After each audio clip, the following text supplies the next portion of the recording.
오늘 함께 나눌 하나님 말씀은 마태복음 4장 18절에서 25절까지의 말씀입니다. 갈릴리 해변에 다니시다가 두 형제 곧 베드로라 하는 시몬과 그 형제 안드레가 바다에 그물 던지는 것을 보시니 저희는 어부라. 말씀하시되 나를 따라오너라. 내가 너희로 사람을 낚는 어부가 되게 하리라 하시니 저희가 곧 그물을 버려두고 예수를 좇으니라. 거기서 더 가시다가 다른 두 형제 곧 세베대의 아들 야고보와 그 형제 요한이 그 붙인 세베대와 한 가지로 배에서 그물 깁는 것을 보시고 부르시니 저희가 곧 배와 붙임을 버려두고 예수를 좇으니라. 예수께서 온 갈릴리에 두루다니사 저희 회당에서 가르치시며 천국 복음을 전파하시며 백성 중에 모든 병과 모든 약한 것을 고치시니 그의 소문이 온 수리아에 퍼진지라. 사람들이 모든 앓는 자, 곧 각색 병과 고통에 걸린 자, 귀신 들린 자, 간질하는 자, 중풍병자들을 데려오니 저희를 고치시더라. 갈릴리와 데가볼리와 예루살렘과 유대와 요단강 건너편에서 허다한 무리가 좇으니라. 아멘. 예수님께서 제자들을 부르십니다. 어떤 사람들을 부르시냐면 어부들을 부르십니다. 베드로, 안드레, 야고보, 요한 모두 다 갈릴리 어촌에 고기 잡는 어부들입니다. 예수님 당시에도 많이 배우고 또 상당히 배경이 있는 사람들도 많이 있었습니다. 율법학자라든지 서기관들, 유대 종교 지도자들 이런 사람들은 제대로 교육을 받고 또 사회적인 명망도 있는 그런 사람들이죠. 그런데 예수님께서는 그런 사람들을 제자로 부르시지 않고 어부들을 제자로 부르십니다. 그 당시에 어부란 별로 많이 배우지도 못했을 것이고 또 사람들에게 그렇게 명망이 있는 사람들도 아니었겠죠. 왜 예수님은 그런 사람들을 어부로 부르셨을까? 죄송합니다. 제자로 부르셨을까?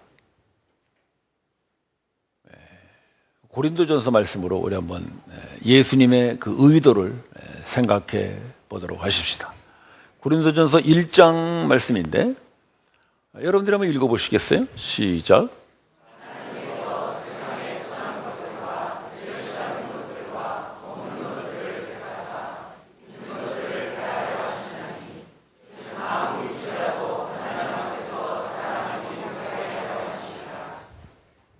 왜 예수님께서 어부들을 부르셨을까? 그것은 아무 육체도 자랑치 못하게 하기 위해서입니다. 그래서 그 시대에 천하고 멸시받고 없는 어부들, 그 사람들을 예수님이 제자로 부르십니다. 예수님은 지금 새로운 나라를 시작하려고 하십니다. 17절에 보시면은 예수님이 아주 중요한 선포가 있습니다. 예수님이 공생애를 시작하시면서 가장 먼저 외치신 말씀이죠. 회개하라, 천국이 가까워왔느니라. 아주 중요한 말씀입니다. 천국이 가까워왔다는 것은 천국이 시작됐다 그런 말이에요. 우리도 그런 말 쓰죠. 겨울이 지나고 봄이 시작되면 뭐라 그럽니까? 봄이 가까워왔다 그러죠. 봄이 가까워왔다는 것은 봄이 시작됐다 그런 뜻이 들어있어요. 제가 중학교 2학년 때인가 외웠던 영어 문장이 난 아직도 기억나는 게 하나 있는데 우리 3월 달에 처음 학교 대개 입학하잖아요. 새 학기가 되잖아요. 3월 달에 딱 들어가니까 이제 봄이 시작되니까 그때 영어 책에 그런 문장이 있었어요. Spring has come again. 발음 괜찮습니까? 중학교 2학년 때 외웠던 영어인데 지금도 그 문장이 기억나요. 하도 선생님이 많이 외우라 그래가지고 여기 혹시 청소년이 있으면 영어 잘하는 방법 무조건 외우세요. Spring has come again. 봄이 다시 왔다예요. come. 그게 즉 가까이 왔다는 것입니다. 지금 이 말씀이 똑같은 거예요. 천국이 가까이 왔다. Kingdom of God has come. 그런 말이에요. 왔다 이거예요. 가까이 왔다. 그러니까 가까이 왔다는 것은 시작됐다 이런 말입니다. 즉 예수님께서 시작하시는 나라는 천국입니다. 천국을 예수님이 시작하세요. 근데 천국을 시작하시면서 그 천국의 제자들을 부르시는데 아무것도 자랑할 것 없는 어부들을 부르셔요. 그것은 그 천국은 어떤 나라라는 걸 보여주는 걸까요? 요즘 우리 사회에 새로운 정치를 위해서 새로운 정당을 만드시는 분들이 뉴스에 많이 보도됩니다. 물론 중요한 일이겠죠. 새로운 정치, 새로운 정당. 그래서 새로운 인물들을 많이 영입합니다. 그때마다 이제 기자회견하고 하는 게 나오더라고요. 근데 그 새로이 영입되시는 분들 보면 굉장하신 분들이에요. 실력도 있고 명망도 있고 사회적 배경도 있고 다 그런 분들이 이제 많이 영입이 되는데, 그런 분들이 들어와서 이루는 정당이 드디어 우리에게 들리는 소식은 뭐냐면 밀고 댕기는 신겨루기가 계속 우리들에게 보도되고 있습니다.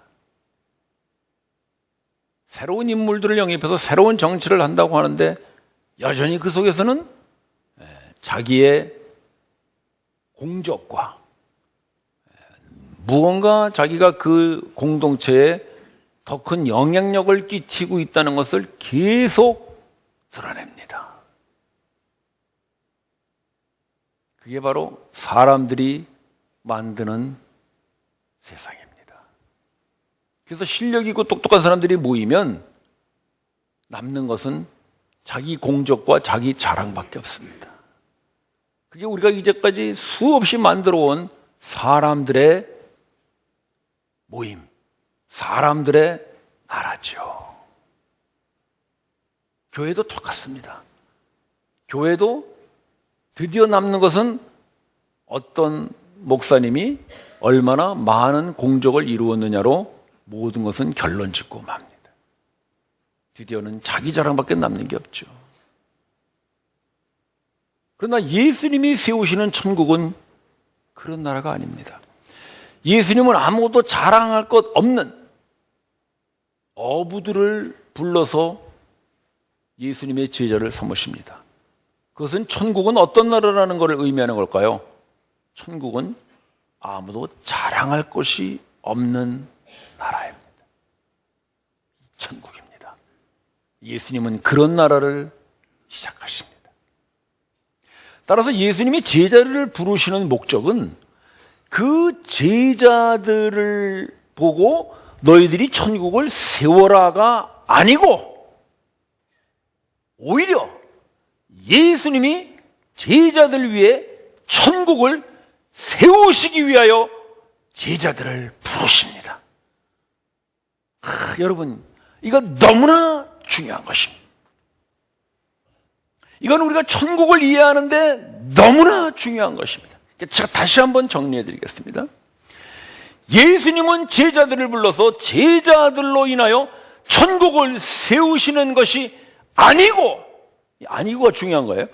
아니고 오히려 예수님이 제자들 위에 천국을 세우십니다. 여러분, 이 차이를 아시겠나요? 이 차이를 아셔야만이 우리는 천국이 어떤 나라라는 것을 분명하게 확인할 수 있습니다. 이걸 우리가 제대로 이해하지 못하기 때문에 우리는 언제나 천국을 소망하고 천국을 바라본다고 하면서 이게 그냥 뒤죽박죽인 거예요. 자, 여러분, 저를 따라서 한번 하시기 바랍니다. 잘 정리해서 저를 따라서 한번 하세요. 천국은 제자들이 세우는 것이 아니고 할 때는 이렇게 하셔야 돼. 그게 중요한 거예요. 우리는 맨날 거기에 붙들려 있는 거예요. 제자들이 천국을 세운다고 생각하는 거죠. 여러분, 다시 한번 하겠습니다. 여러분, 근데 좀 추우신가요? 목소리가 잘 안 나오시는 것 같아. 여긴 더 춥습니다. 여러분, 다시 한번 합시다. 우리 생각을 좀 정리하는 의미에서 잘 여러분 정리하고 이 말씀을 한번 외우시기 바랍니다. 천국은 제자들이 세우는 것 것이 아니고. 그렇습니다. 이걸 잘해야 돼요. 예수님이 제자들 위해 세우는 나라입니다. 그겁니다, 여러분. 따라서 제자들은 천국의 주체가 아닙니다. 제자들은 천국의 수혜자입니다. 제자들은 천국의 주권자가 아니고 천국의 대상입니다. 그래서 예수님께서 제자들을 부르신 것은 너희들 와서 천국을 좀 세워라. 천국의 일꾼이 되라. 그런 게 아니라 천국은 예수님이 친히 세우십니다. 근데 그 세우시는 자리가 어디냐? 제자들입니다. 제자들 위해 그 천국을 예수님이 세우십니다.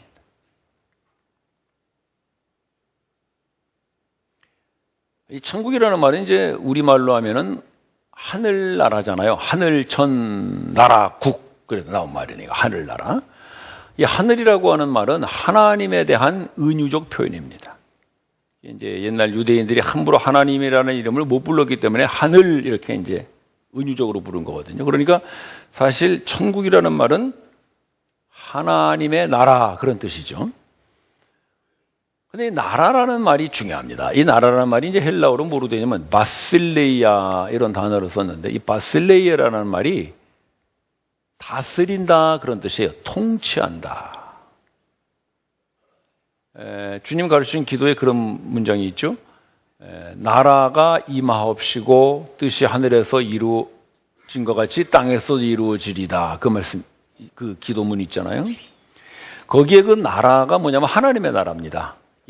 원문을 보면 하나님의 나라가 임하옵시고 그 말은 지금 뭐냐면 하나님의 다스림이 임하시옵소서. 그러면 하나님의 뜻이 하늘에서 이루어지는 것 같이 땅에서 이루어집니다. 그런 뜻이에요. 그러니까 하나님의 뜻이라는 게 뭐냐면 하나님의 다스림을 말하는 거예요. 그러니까 하나님의 뜻이 이 땅에서도 이루어지기를 바랍니다. 그런 말이죠. 따라서 천국이 임한다는 것은 하나님의 다스림이 임한다 그런 말이에요. 근데 예수님이 제자들을 불러서 제자들 위에 하나님의 나라, 즉 천국을 세우신다는 말은 뭐냐면은 제자들에게 하나님의 다스림이 임하게 하시겠다 그런 의미인 거예요. 이게 예수님께서 제자들을 부르시는 목적입니다.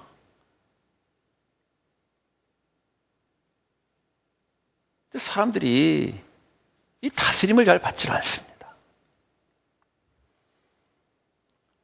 그걸 제일 쉽게 할 수 있는 게 가정입니다. 여러분 부부싸움 왜 합니까? 남편의 다스림을 아내가 받지 않으려니까 부부싸움이 일어납니다. 그 다스림의 싸움이에요, 완전한. 그러니까 어떻게 보면 그것도 나라 싸움이라고 할 수 있죠. 나라라는 말이 다스림이라고 그랬으니까.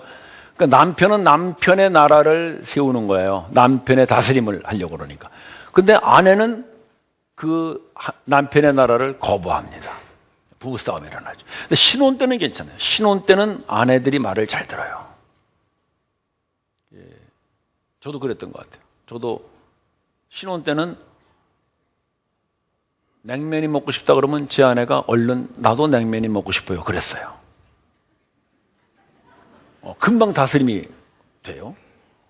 내가 바닷가에 가고 싶다 그러면 얼른 제 아내도 바닷가를 가고 싶다 그래요. 근데 한 50이 넘으니까 내가 냉면을 먹고 싶다 그래도 그냥 김치에서 밥 먹으라 그래요. 내가 바닷가를 가고 싶다 그러면 추운데 무슨 바닷가냐고 안 나가요. 그래서 다스림을 잘 안 받아요. 우리 형제님들 좀 많이 경험하셨을 거예요. 신혼 때는 그 아주 온순한 자매님들이 나이가 좀 들면서 무서워지죠. 이게 왜 그러냐면요. 사실 모든 사람들 속엔 다스림을 거부하는 본성들이 있어요. 그런데 그게 잘 안 나타나다가 이제 조금 나이가 들기 시작하면 이게 나타납니다. 그래서 요즘은 그게 반대로들 된다 그래요. 주로 아내의 나라가 세워지고 남편은 다스림을 많이 받고 산다 그래요. 그러니까 우리 형제님들 그거 아시고 가정의 평화를 위해서 그냥 다스림을 잘 받고 사시기 바랍니다. 교회에서도 그렇습니다, 여러분. 교회에서도 다스림을 잘 안 받습니다. 예전에 우리 교회에 그런 일이 있었어요. 어떤 분이 저쪽 뒤에 앉아 계시는데 안내하는 집사님이 자리가 좀 이렇게 좁으니까 이쪽으로 좀 이렇게 가서 앉아달라 그러니까 기분 나쁘다고 교회 떠나버렸어요. 싫어합니다. 무섭습니다, 여러분. 함부로 말하면 안 돼요.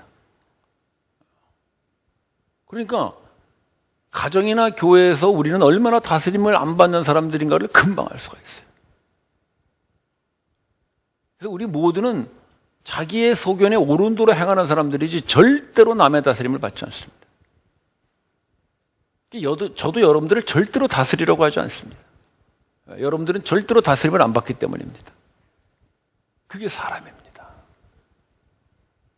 직장에서는 뭐 오죽하겠어요. 교회나 가정에서도 그런데 직장에서는 상사 앞에서 다스림 받는 것 같죠? 굽실굽실거리고 천만의 말씀을요.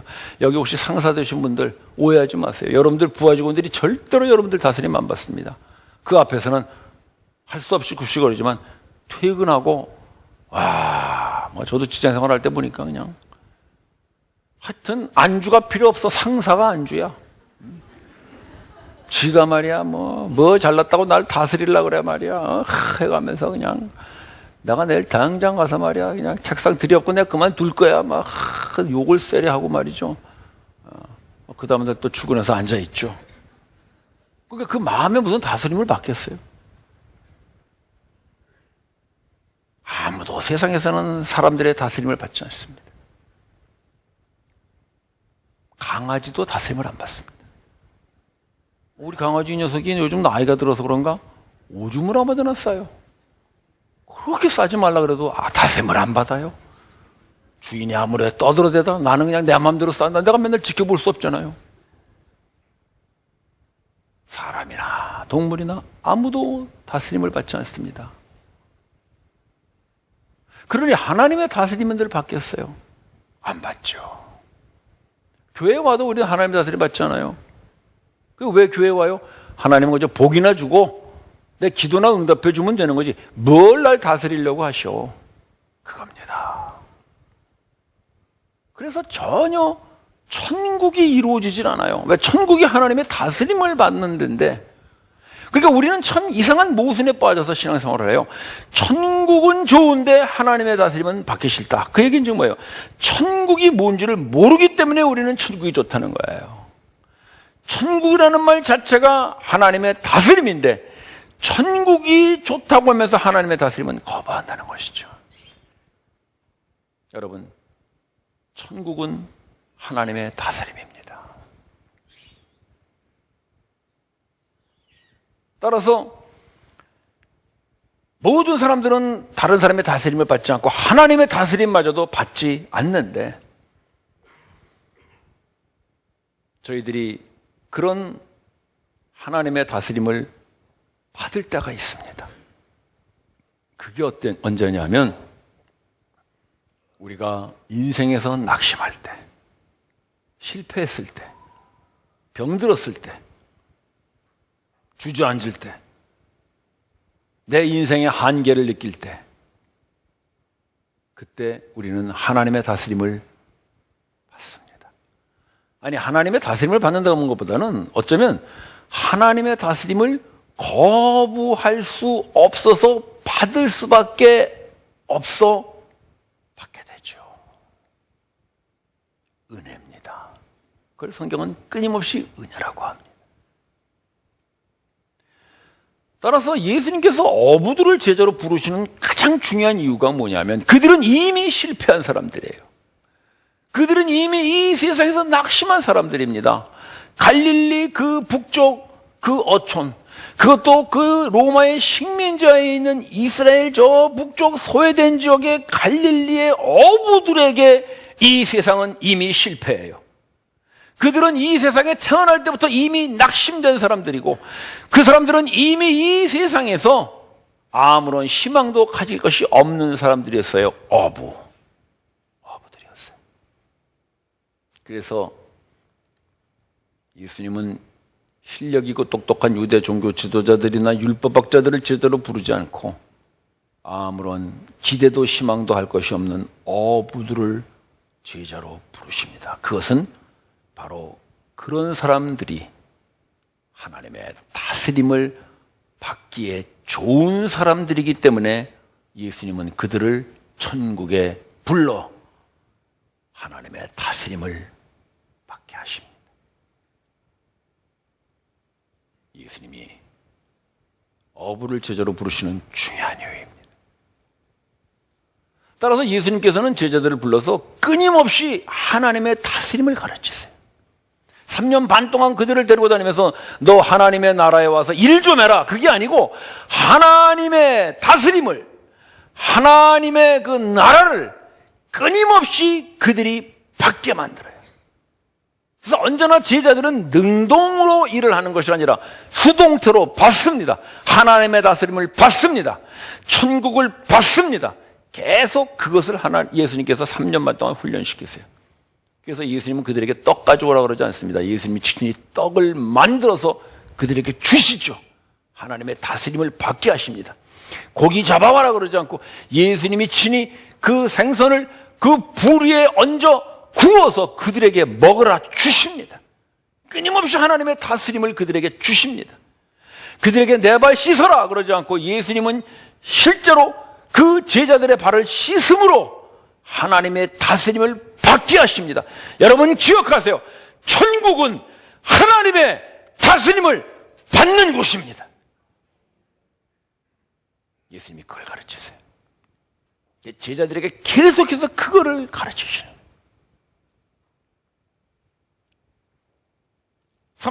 23절 계속 봅시다. 23절.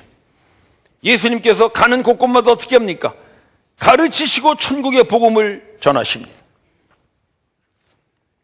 자, 여러분. 말씀을 가르치신다는 건 뭘 가르치신다는 거겠어요? 구약을 가르치는 거겠죠. 예수님이 가르치셨으니까. 그럼 구약을 통해서 뭘 가르치셨다는 거겠어요? 하나님의 다스림을 가르치셨어요. 그게 예수님의 가르침이에요. 구약 성경을 쭉 가르치시면서 아브라함을 이렇게 다스리셨고 모세를 이렇게 다스리셨어. 다윗을 이렇게 다스리셨어. 그걸 계속 가르친 거예요. 그게 예수님의 가르침이에요. 이 예수님은 계속 구약을 가르치면서 구약의 핵심, 하나님의 나라, 천국, 즉 그 하나님의 다스림이 아브라함의 실수 속에도 이렇게 임하셨고 그 모세의 거부 속에도 이렇게 임하셨고 그 다윗의 범죄 속에도 하나님의 다스림이 이렇게 인애와 사랑과 은혜로 임했다는 것을 계속 가르치셨어요. 그게 예수님의 가르치심이에요. 그리고 또 무슨 일이 있었어요? 천국 복음을 전하실 때 무슨 일이 벌어졌습니까? 병이 났고 또 약한 것들이 고쳐졌어요. 치유가 일어났죠. 치유가. 하나님의 다스림이 있는 곳에 치유가 있다는 것을 보여주셨어요. 24절도 보세요. 그 천국 복음이 선포되는 곳에 앓는 자들이 고쳐지고 고통받는 자들이 고쳐졌어요. 회복이 있어요. 하나님의 다스림이 있으면 거기에 치유와 회복이 있다는 걸 계속 가르치신 거예요. 그것이 예수님이 제자들에게 보여주신 하나님의 나라예요. 그래서 그것이 제자들에게도 동일하게 하나님의 다스림으로 임하도록 계속 가르치셨어요. 따라서 예수님께서 제자들에게 나를 따라오너라 19절에 그 말씀하시죠. 부르시며 나를 따라오너라 하시는 그 따라오너라는 것은 너희들 나 따라와서 하나님의 나라 일 좀 해 그런 뜻이 아니고 너희들 나를 따라와서 하나님의 나라를 세워 그런 뜻이 아니고 나를 따라오너라는 것은 천국에 들어와서 하나님의 다스림을 받아라 라는 것이 나를 따라오너라는 말씀인 줄을 믿으십시오. 그게 나를 따라오라는 거예요. 우리는 나를 따라오너라 그러면은 자꾸만 무언가 내가 주님을 따라야 하는 나의 의무, 나의 헌신, 나의 결단, 나의 어떤 각오, 그런 거를 자꾸 강조하는데 예수님은 전혀 반대로 말씀하시는 거예요. 나를 따라오너라, follow me 하는 것은 내가 너희들에게 주는 하나님의 다스림을 받아라 라는 말씀인 줄로 믿으십시오. 여러분들이 이 생각을 바꾸지 않는 한 여러분들은 평생 천국을 소망한다고 하면서 언제나 그 천국은 여러분들이 무언가 행하여, 무언가 따라서, 무언가 여러분들이 헌신하여 얻어내는 대가일 수밖에 없는 것입니다. 여러분, 그건 천국이 아니에요. 그건 사람들이 모여서 만들어내는 또 하나의 사람들의 나라예요. 거기서 여러분들이 남는 건 뭐겠어요? 여러분들의 공적이죠. 여러분들의 자랑이고, 분명히 성경은 말하고 있어요. 천한 것, 멸시받는 것, 없는 것, 어부 같은 너희들을 불러서 결코 자랑할 것이 없게 하나님이 만드시겠다는데 우리는 끊임없이 나는 하나님을 따랐습니다, 예수를 따랐습니다 라는 것으로 우리는 자랑할 것이 있는 것이 신앙이라고 뒤바꿔 생각하며 살아올 때가 너무나 많습니다. 그래서 힘이 든 거예요. 그래서 신앙이 힘들고, 그래서 천국을 소유하는 것이 힘들어서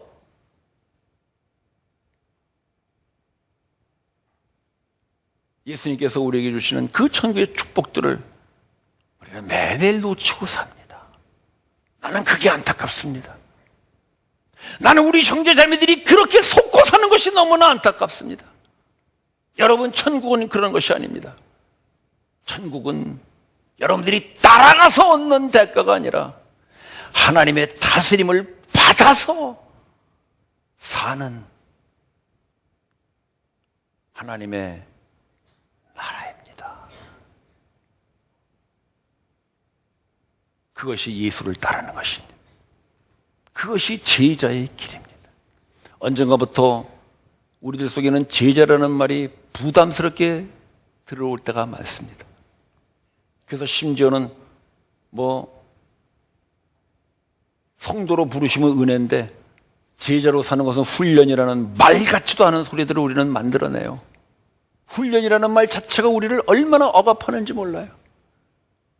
마치 갈고 닦아서 무언가 되는 것 같이. 여러분, 천국은 갈고 닦아서 되는 곳이 아닙니다. 천국은 하나님이 우리를 다스리는, 그 다스림을 그대로 받아들이는 은혜와 사랑과 인애와 자비의 나라인 줄로 믿으십시오. 천국입니다. 따라서 예수님께서 제자들을 부르시는 것은 불러서 일시키려고 부르시는 것이 아니라 하나님의 다스림을 받게 하시기 위해서 제자들을 부르십니다. 근데 어부들을 부르십니다. 왜냐하면 사람들은 다스림을 받기를 원치 않기 때문입니다.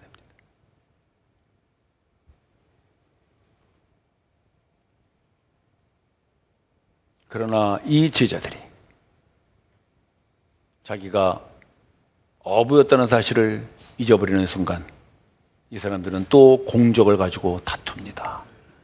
그래서 예수님의 제자가 되어 쫓아다니던 끝에 드디어는 누가 크냐로 다툽니다.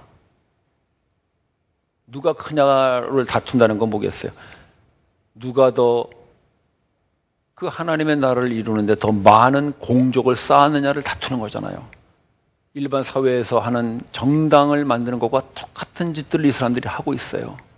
그래서 심지어는 예수님이 십자가 못 박히시기 바로 전날에도 이 사람들은 누가 크냐, 누가 국무총리할 거고 누가 장관할 거냐를 다투고 있습니다. 자기가 어부였다는 사실을 잊어버리는 순간 이 사람들은 역시 사람들의 나라를 꿈꿉니다. 드디어 예수님이 십자가에 못 박히실 때 그들은 불풀이 흩어져 다 도망가 버리고 맙니다. 그들은 하나님의 다스림을 거부하고 천국을 잊어버리고 맙니다. 우리는 모두 예수님의 제자로 부르심을 받은 사람들입니다. 그래서 우리는 제자 학교도 하고 예수님의 말씀도 따르면서 신앙생활을 합니다. 그러나 여러분 잊지 맙시다. 우리는 어부들이었습니다. 우리는 세상에 천한 것이고 멸시받는 것이고 없는 자들이었습니다. 그런 우리들을 예수님이 제자로 부르셨습니다. 왜입니까? 아무 육체도 자랑할 것이 없게 하시기 위함입니다. 따라서 제자로 살아간다는 것은 하나님의 나라를 위하여 뭘 하는 것이 아니라 하나님의 다스림을 받아들이는 것입니다. 그분의 사랑을, 그분의 은혜를, 그분의 인내를, 그분의 긍휼을 받아들이는 것이 하나님의 다스림 천국입니다. 그때 여러분 속에 치유와 회복이 일어날 줄로 믿습니다. 그리고 여러분들이 받는 하나님의 다스림이 드디어는 아직 천국을 모르는 사람들에게 증거되어져서 여러분들을 보고 나도 당신과 같이 하나님의 다스림을 받아 그 치유와 회복의 삶을 살고 싶다는 사람들이 일어나는 것, 그것이 제자입니다.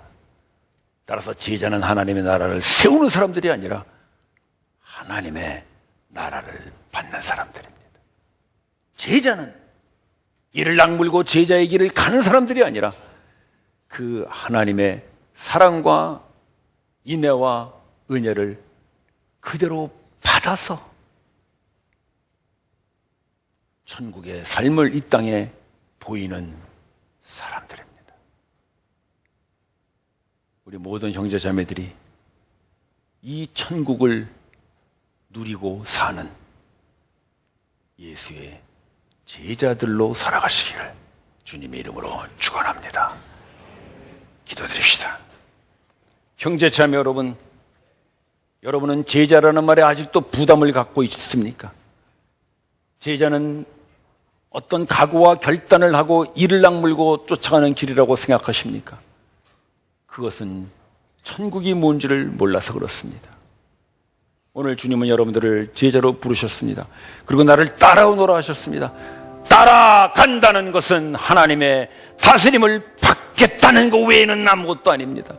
주님 나를 다스려 주시옵소서. 주님의 그 사랑과 인애와 긍휼과 자비로 나를 다스려 천국을 맛보며 살게 하여 주시옵소서. 합심하여 기도합시다.